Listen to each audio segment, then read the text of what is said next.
ಅತೃಪ್ತರಿಗೆ ಒಂದು ಸಂದೇಶವನ್ನ ಕೊಟ್ಟಿದ್ದಾರಂತೆ. ಆ ಸಂದೇಶ ಏನು ಅನ್ನೋದನ್ನ ಹೇಳ್ತೀವಿ ನಿಮಗೆ. ಅದಕ್ಕಿಂತಲೂ ಮುಂಚಿತವಾಗಿ ಈಗ ಬರ್ತಾ ಇರುವಂತ ಅಪ್ಡೇಟ್ ಏನು ಅಂತಂದ್ರೆ ನೋಟಿಸ್ ಕೊಟ್ಟಿದ್ದಾರಂತೆ. ಶಾಸಕ ಯತ್ನಾಳ್ಗೆ ನೋಟಿಸ್ ಅನ್ನ ಈಗ ಕೊಟ್ಟಿದ್ದಾರೆ. ಬಿಜೆಪಿ ಕೇಂದ್ರ ಶಿಸ್ತು ಸಮಿತಿಯಿಂದ ಎರಡನೆಯ ನೋಟಿಸ್ ಅನ್ನ ನೀಡಲಾಗಿದೆ. 72 ಗಂಟೆಗಳಲ್ಲಿ ಉತ್ತರಿಸಬೇಕು ಅಂತ ಹೈಕಮಾಂಡ್ ಈಗ ನೋಟಿಸ್ ಅನ್ನ ಕೊಟ್ಟಿದೆ.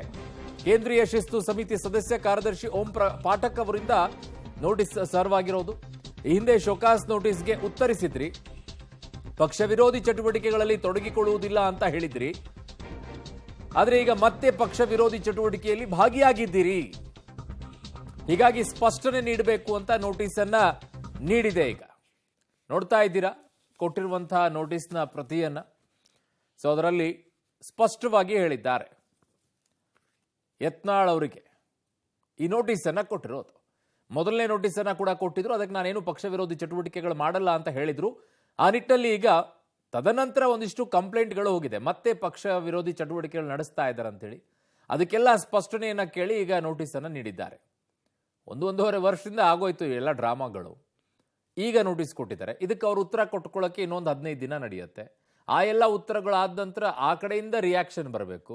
ಅದಿನ್ಯಾವಾಗ ಆಗುತ್ತೋ ಅವ್ರವ್ರ ಪಕ್ಷದ ಅವ್ರವ್ರಿಗೆ ಬಿಟ್ಕೊಳ್ಳಿ. ಅವ್ರ ನೋಟಿಸ್ ಆದರೂ ಕೊಟ್ಕೊಳ್ಳಿ, ಏನಾದರೂ ಮಾಡ್ಕೊಳ್ಳಿ. ಏನಾಗಬೇಕಾಗಿದೆ ಈಗ ರಾಜ್ಯದ ಜನರಿಗೆ, ಅದು ಬಿಜೆಪಿಗೆ ಆಗಬೇಕಾಗಿರುವಂಥ ವಿಚಾರ. ರಾಜ್ಯದ ಜನತೆಗಿರುವಂತಹ ಯೋಚನೆ ಇಷ್ಟೇ. ಒಂದು ಸರ್ಕಾರಕ್ಕೆ ಅಧಿಕೃತವಾಗಿ ಪ್ರಶ್ನೆಯನ್ನ ಕೇಳುವಂಥ ವಿರೋಧ ಪಕ್ಷ ಇಲ್ವಲ್ಲ ಅನ್ನುವಂಥದ್ದು ಅಷ್ಟೇ ನಮಗಿರುವಂತಹ ಕಾಳಜಿ. ಇದರಲ್ಲಿ ಅವರ ಪಕ್ಷದಿಂದ ಯಾವ ಕಾಳಜಿನೂ ಇಲ್ಲ. ಏನಾಗಿದೆ ಅನ್ನುವಂಥ ಡೀಟೇಲ್ ಆಗಿ ಹೇಳ್ತೀವಿ ವರದಿಯ ಮೂಲಕವಾಗಿ ನೋಡಿ. ದೆಹಲಿ ಅಂಗಳ ತಲುಪಿದ ಬಿಜೆಪಿ ರಾಜ್ಯಾಧ್ಯಕ್ಷ ಫೈಟ್. ಕೇಂದ್ರ ಸಚಿವ ಸೋಮಣ್ಣ ಮೂಲಕ ಹೈಕಮಾಂಡ್ ಸಂದೇಶ. ರಾಜ್ಯಾಧ್ಯಕ್ಷರ ಆಯ್ಕೆ ವಿಚಾರದಲ್ಲಿ ಏಕಪಕ್ಷೀಯ ನಿರ್ಧಾರ ಇಲ್ಲ. ಎಲ್ಲರ ವಿಶ್ವಾಸ ಪಡೆದೇ ರಾಜ್ಯಾಧ್ಯಕ್ಷರ ಆಯ್ಕೆ ಅಂತಿಮ. ಬಿಜೆಪಿ ರಾಜ್ಯಾಧ್ಯಕ್ಷ ವಿಜೇಂದ್ರ ವಿರುದ್ಧ ಬಂಡಾಯದ ಬಾವುಟ ಹಾರಿಸಿ ನಿರಂತರವಾಗಿ ದೆಹಲಿ ದಂಡಯಾತ್ರೆ ನಡೆಸುತ್ತಿರುವ ರೆಬಲ್ ನಾಯಕರು ಇಂದು ಮತ್ತೆ ದೆಹಲಿಯಲ್ಲಿ ಠಿಕಾಣೆ ಹೂಡಿದ್ದಾರೆ. ವಿ ಸೋಮಣ್ಣ ಮನೆಯ ಗೃಹ ಪ್ರವೇಶ ಪೂಜೆ ನೆಪದಲ್ಲಿ ಸೇರಿದ ನಾಯಕರು ವಿ ಸೋಮಣ್ಣ ಸಮ್ಮುಖದಲ್ಲಿ ಸಭೆ ನಡೆಸಿದ್ದಾರೆ.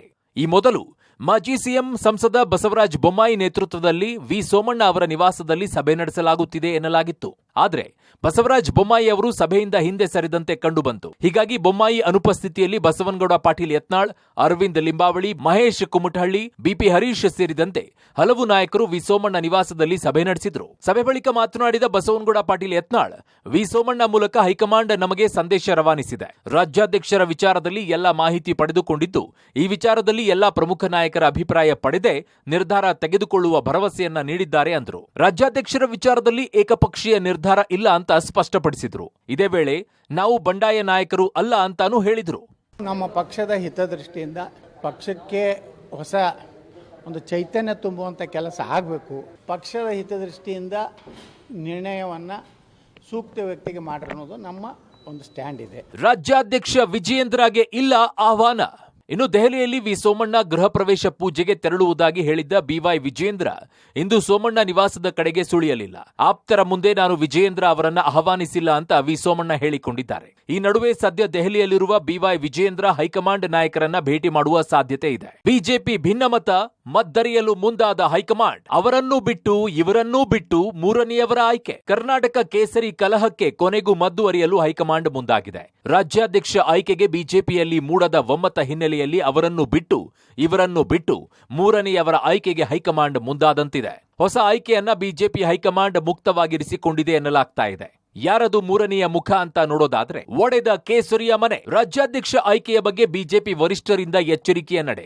ಅಳೆದು ತೂಗಿ ರಾಜ್ಯಾಧ್ಯಕ್ಷರ ಆಯ್ಕೆಗೆ ದೆಹಲಿ ಟೀಮ್ ಪ್ಲಾನ್. ಈಗಾಗಲೇ ಕರ್ನಾಟಕ ವಿದ್ಯಮಾನಗಳ ಬಗ್ಗೆ ತುರ್ತು ರಿಪೋರ್ಟ್ ಪಡೆದಿರುವ ಹೈಕಮಾಂಡ್ 1.25 ವರ್ಷದಿಂದ 6ಕ್ಕೇರದ 3ಕ್ಕಿಳಿಯದ ಆಂತರಿಕ ಕಚ್ಚಾಟ. ವಿಜೇಂದ್ರ ವಿರುದ್ಧ ಡಜನ್ ಗಟ್ಲೆ ನಾಯಕರಿದ್ದ ಅಸಮಾಧಾನ. ಏಕಾಂಗಿಯಾಗಿದ್ದ ಯತ್ನಾಳ ಜೊತೆಗೆ ಈಗ ಅಸಮಾಧಾನಿತರ ಪಡೆಯೇ ರಚನೆ. ಯತ್ನಾಳ್ ಗ್ಯಾಂಗ್ ವಿರುದ್ಧ ವಿಜೇಂದ್ರ ಗ್ಯಾಂಗ್ನಿಂದ ಪಕ್ಷ ವಿರೋಧಿ ಆರೋಪ.